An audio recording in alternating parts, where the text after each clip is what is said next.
안녕하세요. 민지의 꿀사연입니다. 즐겁게 감상하시고 구독과 좋아요도 많이 눌러주세요. 그럼 사연 시작해 볼까요? 그동안 그렇게 저를 갈구면서 깐깐하게 굴던 점장 아줌마가 제 밑에서 때로는 제 위에서 정신을 못 차리고 있는 모습을 보니 기분이 아주 묘하면서도 야릇하더라고요. 그렇게 사랑을 나누고 난 이후에 점장 아줌마는 본인 욕구를 실컷 채웠는지 거친 숨을 몰아 쉬면서 이야기를 했어요. 자기는 저처럼 듬직하고 덩치 있는 남자를 좋아한다고 말이죠. 그러면서 본인이 원래 만난 지 얼마 안 된 남자랑 함부로 이렇게 하는 사람이 아닌데 저에게 운 좋은 줄 알라고 황당한 이야기를 하기도 했어요. 본인이 저를 꼬드겨 놓고는 마치 허락을 해준 것처럼 말이에요. 안녕하세요. 저는 20대 중반의 남성이에요. 얼마 전에 군대를 다녀왔고 지금은 대학교 졸업을 앞두고 있어요. 작년에 호프집 아르바이트를 하면서 만나게 된 40대 노처녀 점장 아줌마와의 이야기를 하고 싶은데요.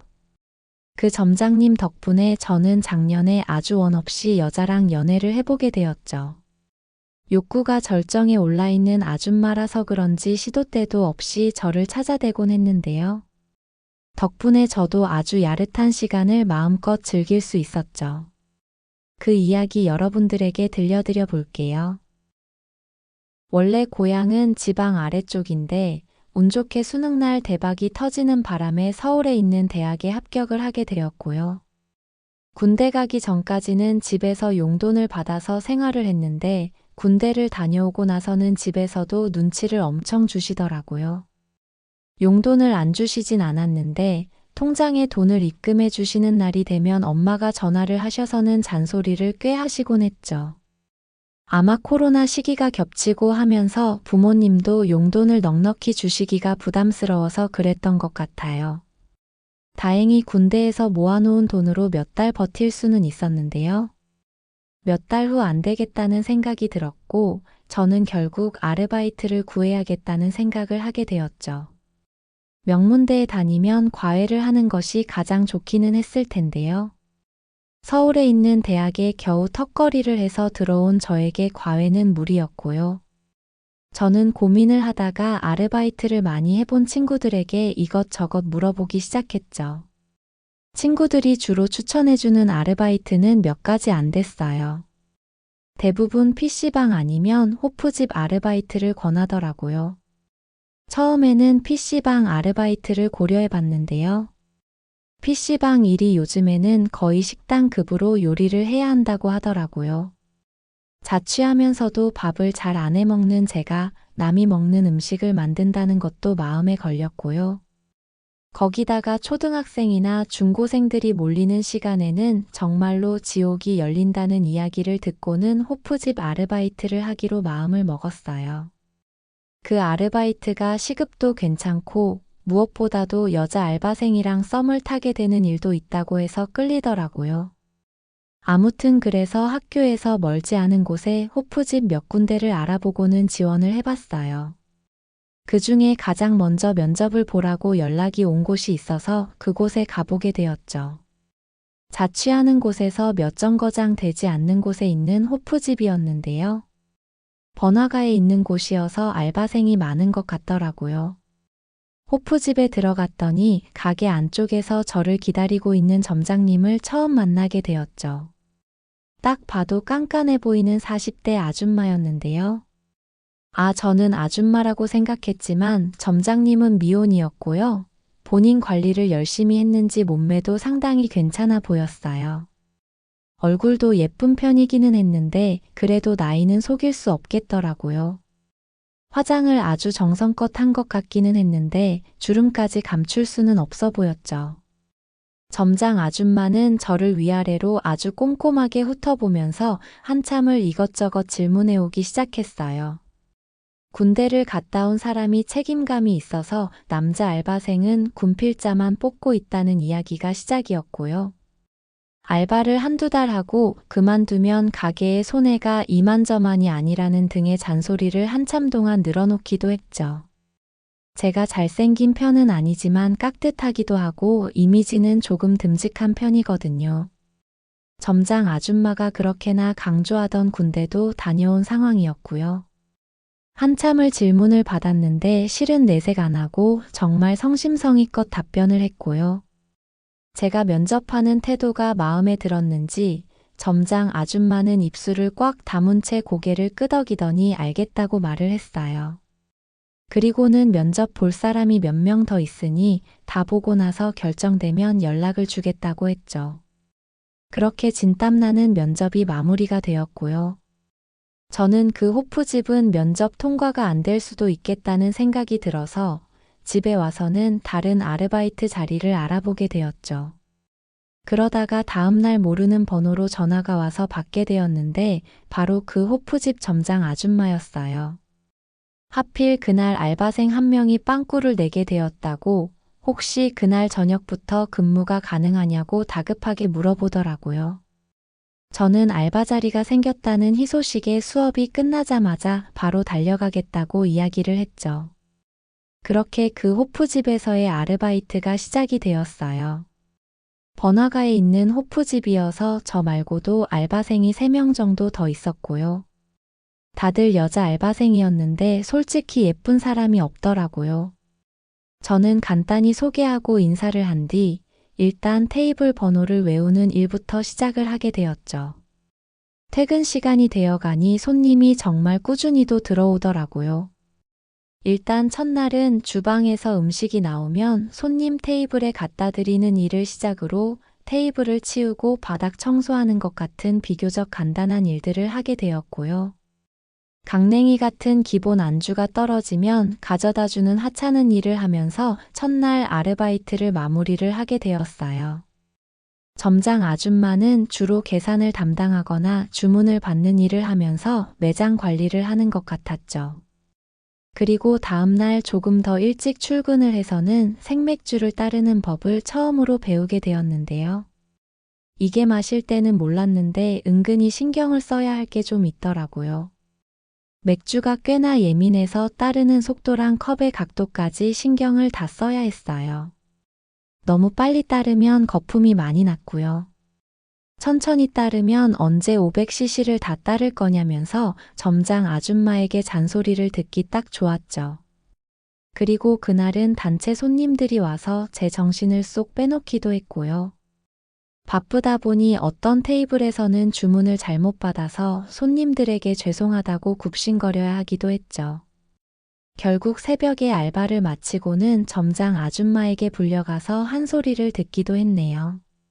점장 아줌마는 팔짱을 딱 끼고는 어찌나 매섭게 잔소리를 했는지 몰라요. 물론 제가 실수한 게 맞기는 했지만 알바 이틀 차인데 적응이 안 되다 보니 그럴 수도 있는 거잖아요. 괜히 돈 많이 준다고 호프집 알바를 지원했나 후회가 되기도 했죠. 그래도 며칠 일을 하다 보니 슬슬 적응이 되기 시작했고요. 다행히 일머리가 있는 편이었던 저는 주문도 잘 받고 생맥주도 잘 따르는 알바생이 되어가고 있었죠. 일주일도 안 되었을 때는 다른 알바생들하고도 잘 지내면서 완전히 적응을 마친 상태였고요. 그래도 점장 아줌마는 그냥 잔소리를 하면서 갈구는 게 본인 버릇인 것 같더라고요. 어느 날은 면도를 안 하고 왔다고 꾸사리를 주기도 했고요. 별별 사소한 것들을 다 트집을 잡는 편이었어요. 아마 제가 유일한 남자 알바생이다 보니 점장 아줌마의 표적이 되었던 것 같기도 해요. 그렇게 2주 정도 일을 하게 되었고요. 그날 처음으로 단합대회 겸 술을 마시게 되었어요. 점장 아줌마는 술이 한 잔 들어가자 본인이 저를 많이 갈군 것 같은데 일을 잘했으면 해서 하는 소리였다고 제 마음을 달래주는 척을 하기도 했죠. 목소리 톤도 바뀌어서는 다정한 척 이야기를 하는데 그런 모습이 적응이 안 되는 것 같기도 했네요. 그렇게 술도 많이 마시고 신나게 이야기를 하다 보니 시간은 2시간이나 지나 있었고요. 다들 적당히 취해서 회식은 마무리가 되는 분위기였죠. 다른 여자 알바생들이 택시를 타고 돌아가는 것까지 보고 나니 저하고 점장 아줌마 둘만 남게 되었는데요. 저도 피곤함이 몰려오는 기분이어서 점장 아줌마에게 인사를 하고 돌아서려고 했죠.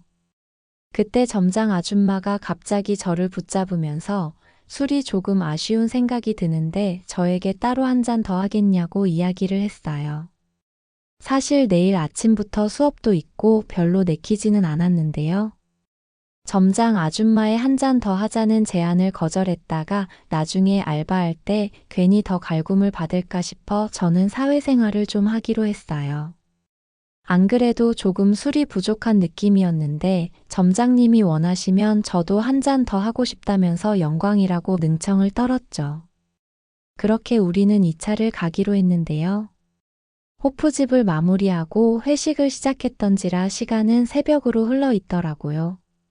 그 시간에 어디를 가야 하나 생각을 했는데 점장 아줌마가 먼저 이야기를 했어요. 자기가 살고 있는 오피스텔이 이 근처인데 갈 곳이 마땅치 않으니 자기 집에 가서 조용히 한 잔 더 하자고 말이에요. 마침 자기 집에 사다 놓은 술도 있고 하니 곧장 가면 된다면서요. 이 새벽 시간에 자기 오피스텔로 가자니 이게 무슨 상황인가 싶었죠. 혹시나 싶은 생각에 점장 아줌마의 의도가 의심이 되기도 했는데요. 별일이 있겠나 싶었고요. 혹시 별일이 있더라도 남자인 제가 손해일 건 없을 것 같아서 따라가 보기로 했죠. 그렇게 아줌마를 따라서 10분 정도 걸어가니 오피스텔 건물들이 모여있는 동네가 나왔고요.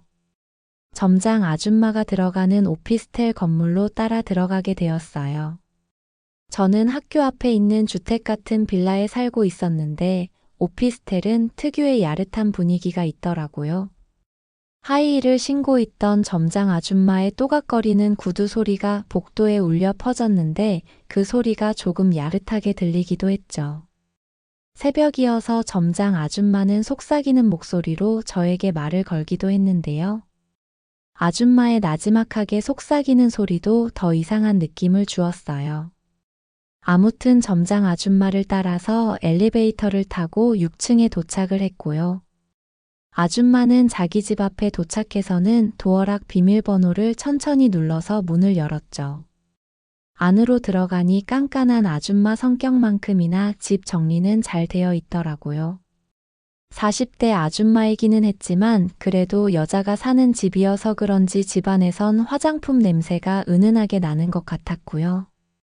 점장 아줌마는 들어오라면서 저보고 방이 조금 작지만 있을 건 다 있다면서 눈을 찡긋해 보였죠. 아줌마가 날리는 윙크에 살짝 소름이 돋기도 했네요. 저는 아줌마가 앉으라는 곳에 자리를 잡고 기다렸고요. 점장 아줌마는 냉장고에서 맥주 몇 캔을 꺼내서 상 위에 올려놓았죠. 그날 점장 아줌마는 무릎까지 오는 치마에 스타킹을 신고 있었는데 매장에 오래 서 있어서 다리가 아프다면서 스타킹을 좀 벗어야겠다고 했고요. 치마 밑으로 손을 집어넣더니 팬티 스타킹을 훌렁 허물처럼 벗어버렸죠.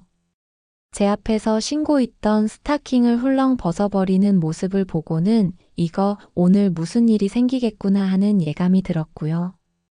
저의 그 예감은 들어맞았죠. 둘이 있으니 깐깐하게 지적하면서 저를 괴롭히던 그 모습은 어디 갔는지 찾아볼 수 없었고요.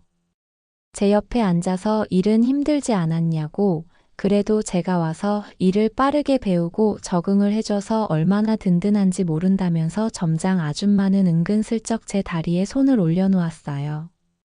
그러면서 저하고 눈이 마주쳤는데 그 눈빛은 누가 봐도 무언가 바라는 게 있는 표정이었고요. 저도 점장님이 제 다리에 손을 올려두고 있도록 피하지 않고 그냥 두었죠. 그렇게 맥주 한 캔씩을 나눠 마시다 보니 분위기가 자연스럽게 만들어졌고요. 결국 그 오피스텔에서 저는 점장 아줌마와 좋은 시간을 보내게 되었네요. 저도 뭐 공짜로 즐기게 되는 거니 좋기는 했어요. 그래도 갑작스럽기도 했고 혹여나 무슨 문제가 생길까 싶어 피임 도구를 써야 되는 거 아니냐고 이야기를 했는데요. 점장 아줌마는 자기 나이가 되면 덜컥 애가 들어서기도 힘들다면서 그냥 해도 된다라고 말을 하더라고요. 그걸 안 쓰면 저도 더 좋다는 생각이 들었고요. 덕분에 마음껏 점장 아줌마랑 연애를 즐기게 되었네요. 그동안 그렇게 저를 갈구면서 깐깐하게 굴던 점장 아줌마가 제 밑에서 때로는 제 위에서 정신을 못 차리고 있는 모습을 보니 기분이 아주 묘하면서도 야릇하더라고요. 그렇게 사랑을 나누고 난 이후에 점장 아줌마는 본인 욕구를 실컷 채웠는지 거친 숨을 몰아쉬면서 이야기를 했어요. 자기는 저처럼 듬직하고 덩치 있는 남자를 좋아한다고 말이죠. 그러면서 본인이 원래 만난 지 얼마 안 된 남자랑 함부로 이렇게 하는 사람이 아닌데 저에게 운 좋은 줄 알라고 황당한 이야기를 하기도 했어요. 본인이 먼저 저를 꼬드겨 놓고는 마치 허락을 해준 것처럼 말이에요. 그래도 점장님이니 비위를 맞춰드려야 하잖아요. 저는 사랑을 나눌 때 20대인 것 같았다면서 살짝 뻥을 섞어서 아부를 좀 하기도 했죠. 저의 그 이야기에 점장 아줌마는 기분이 좋았는지 저보고는 그렇게 만족스러웠냐면서 입이 귀에 걸릴 것처럼 웃었고요. 조금 있다가는 저를 보채오는 바람에 그날 한 번 더 점장 아줌마와 연애를 해버리고 말았네요. 그렇게 점장 아줌마랑 2차전을 끝내고는 다음날 학교를 가야 해서 저는 지하철 첫 차가 다닐 무렵에 돌아오게 되었고요.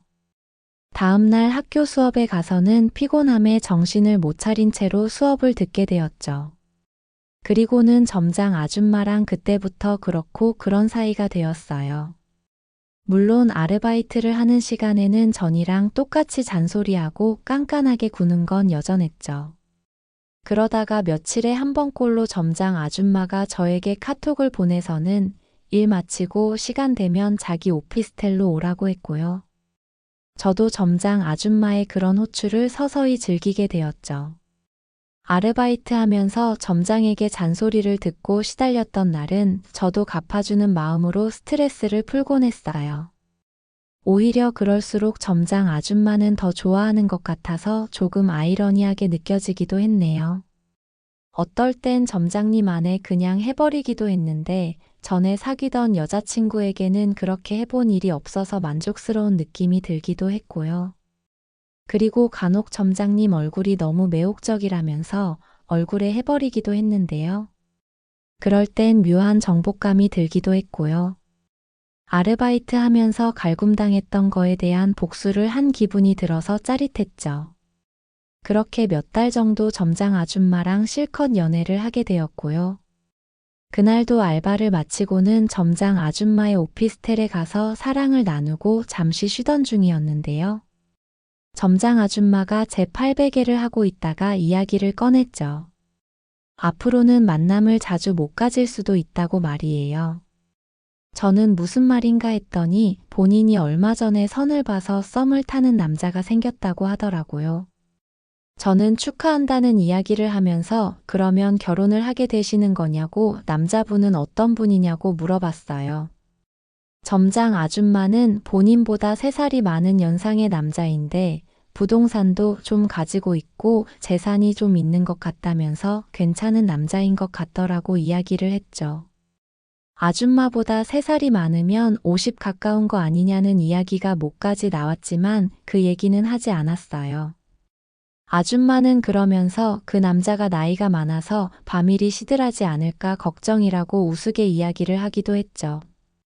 자기는 아직 동안이고 몸 관리도 잘해서 저처럼 20대를 만나도 소화가 되는 나이인데 자기보다 3살 많은 남자를 만나야 하는 게 조금 아쉽고 본인이 손해인 것 같다라는 이야기를 하기도 했고요.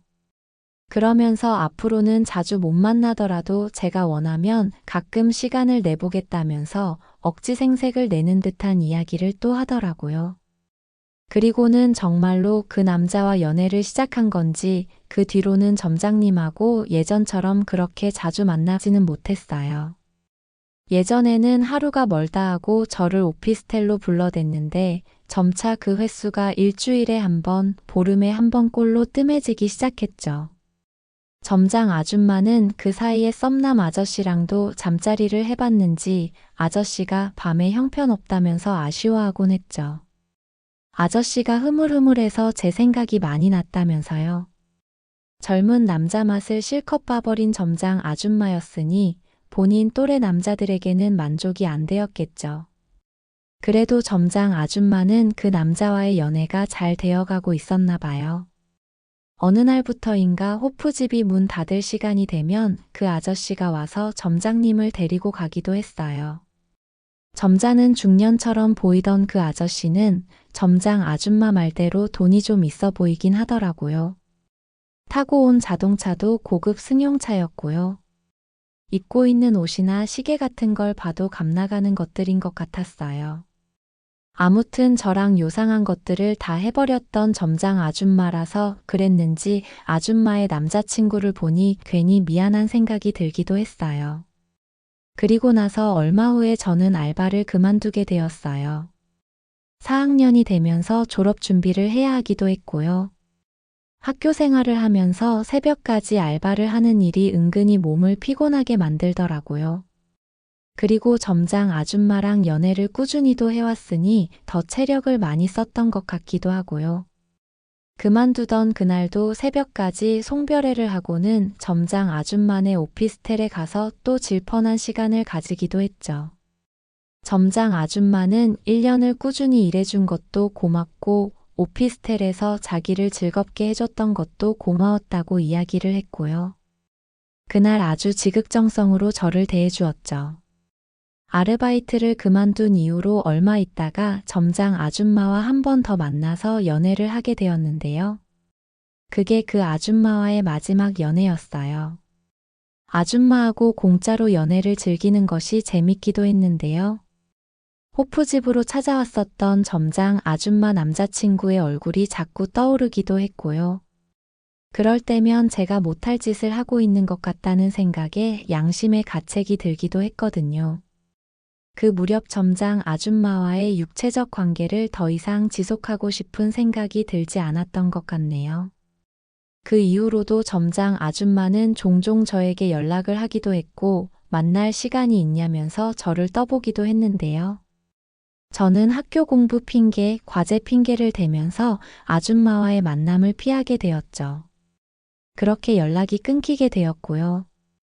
함께 호프집에서 아르바이트를 했던 친구에게 전해 듣기로는 얼마 전에 그 썸남 아저씨랑 결혼을 했다고 하더라고요. 아르바이트를 할 때면 저를 하도 갈궈서 조금 밉기는 했지만 그것만큼이나 저에게 좋은 시간을 선물해준 점장 아줌마가 행복한 결혼 생활을 했으면 하네요. 사연 마칠게요. 들어주셔서 고맙습니다.